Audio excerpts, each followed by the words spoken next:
first speaker is going to be introduced by Mike Rogers. Come on up, Mike. Thank you, Diane, and as always, thank you, Diane, for all the organizing work that goes into these things. There are many folks that have been involved in organizing, but you can usually find Diane hard at work making it all come together.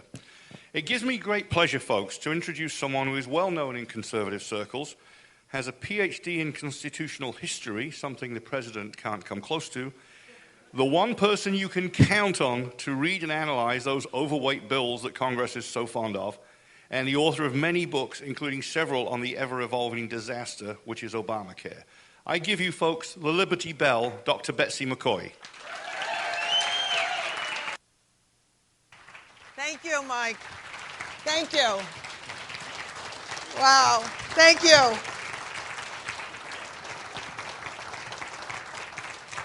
Thank you. Well, I'm so glad to be here today. See many, many good friends here in the audience.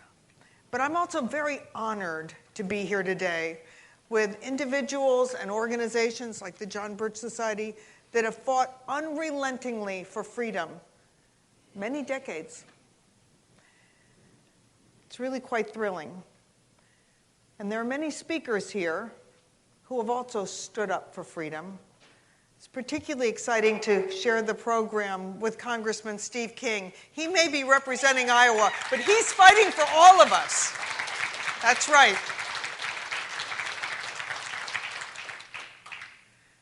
And it was 240 years ago today that American patriots grabbed their arms and headed into battle at Lexington and Concord, fighting for freedom and against kingly oppression. It was the beginning of the noblest experience in all of human history, government by choice. On the opening page of Federalist I, Alexander Hamilton wrote, "It has been reserved to the people of the United States to decide the important question whether societies of men are capable of establishing good government from reflection and choice rather than forever succumbing to accident and force." Well, the founders proved that such a good government can be established. Now we must prove it can endure. That's right. You will play a key role in deciding who is the next president of the United States. And I would urge you to choose a president who will rein in the government spending, a president who will fully, totally, unequivocally repeal this Obamacare law,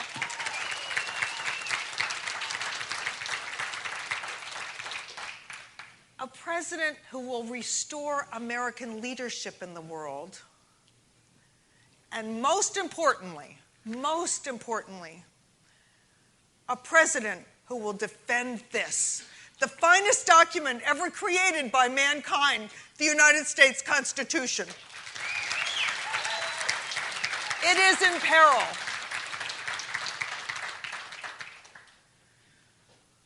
Right now in our country, we have two major political parties, the Republican Party and the Banana Republic Party, formerly known as the Democrats. Our lawless president, a Democrat, changes laws at will, whether it's Obamacare, environmental law, immigration law. He changes them with his pen and his phone. If we permit him to do this, future presidents can also grab power away from the people. That's what we fought against 240 years ago. But this problem is bigger than one lawless man. Democratic officials, virtually half the political establishment in this country, watch as he grabs power and defies the law. They watch and even applaud, saying things like, well, he's getting things done. That's what they say. This is the longest enduring Constitution in history, the longest lasting in history. We must demand that the Republican Party be the guardians of this Constitution. That must be their number one task for our future generations, to protect this Constitution. Yes. And I'd like to pay special tribute to someone who isn't here today, Senator Ted Cruz, because that's right, he's our boy. He has stood up when he even had to stand alone. But he wasn't really alone, because millions of Americans were glued to their TV sets cheering him on. And that's what we need to do.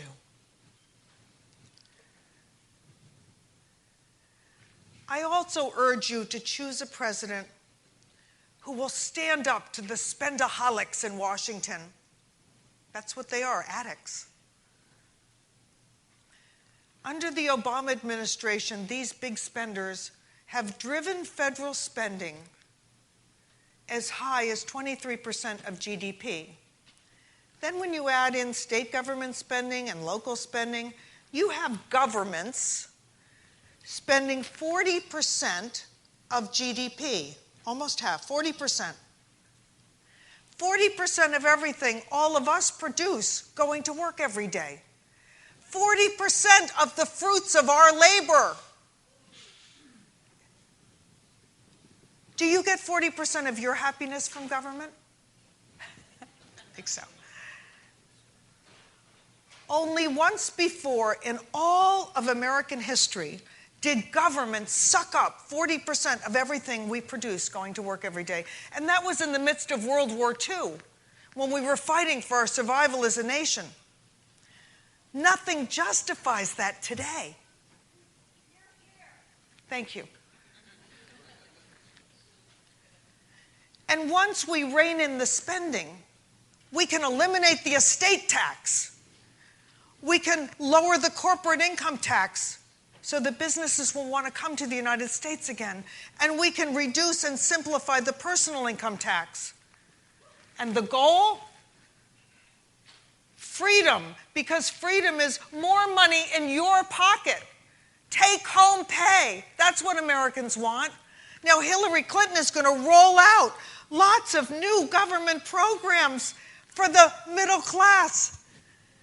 We don't want more government programs, right? We want the money in our own pockets.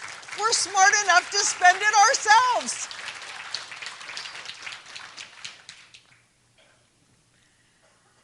Despite the claims of the Obama administration, and I won't mention him again because he's history. He's almost gone and he will be judged very badly by history. But the fact is, growth in our country during the Obama years has averaged 1.7%. That's less than half the norm for the last century, 3.8%. Can you imagine? Our economy is in low gear. It's like trying to travel across the country in second gear. You can't do it, right? Thirdly, I urge you to choose a president who is totally committed to fully repealing Obamacare. Yes, you hear the Washington insiders say, we're going to change it, we're going to amend it, we're going to tinker with it, we're going to improve it. No. They say that because they haven't read it, or they would know it is corrupt to the core. Tinkering with it won't eliminate Section 1342, the bailouts to the insurance companies with your money at the end of each year. It won't eliminate your money being paid to these navigator groups. They just made another $231 million grant this week. You know who these navigator groups are? Planned Parenthood, the NAACP, the SEIU. These are the groups that get out the vote for Democrats. And now they're being funded by this law, right? James Madison warned us in Federalist 62 never to allow Congress to pass a law, and these are his own words, so voluminous that no one can read it, or so constantly changed that the reasonable person doesn't know what the law is. That is Obamacare to a T. Congress should have taken this law, all 2,572 pages, and put it in the paper shredder and given us a 20-page bill in plain English that members of Congress would actually read before voting on it. The stakes are very high here. If you're seriously ill, the best place to be is in the United States. A woman diagnosed with breast cancer in the United States has nearly a 90% chance of surviving it. In Europe, her chances are less than 80%. She's twice as likely to die. And if someone in your family has an incurable illness, this is the nation of hope, where the cures are developed. Since 1950, the United States has won more Nobel Prizes in medicine than the entire rest of the world combined. That's why repealing this law is the fight of our lifetimes.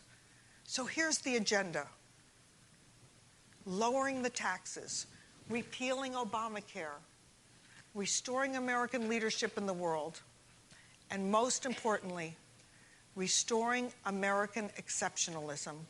The next president of the United States must believe in American exceptionalism with every fiber in his or her being.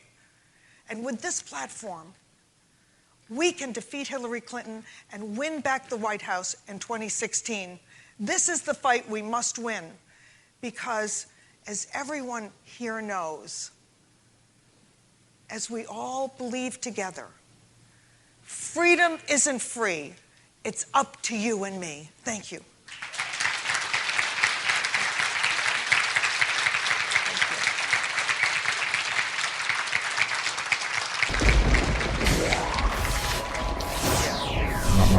Rock.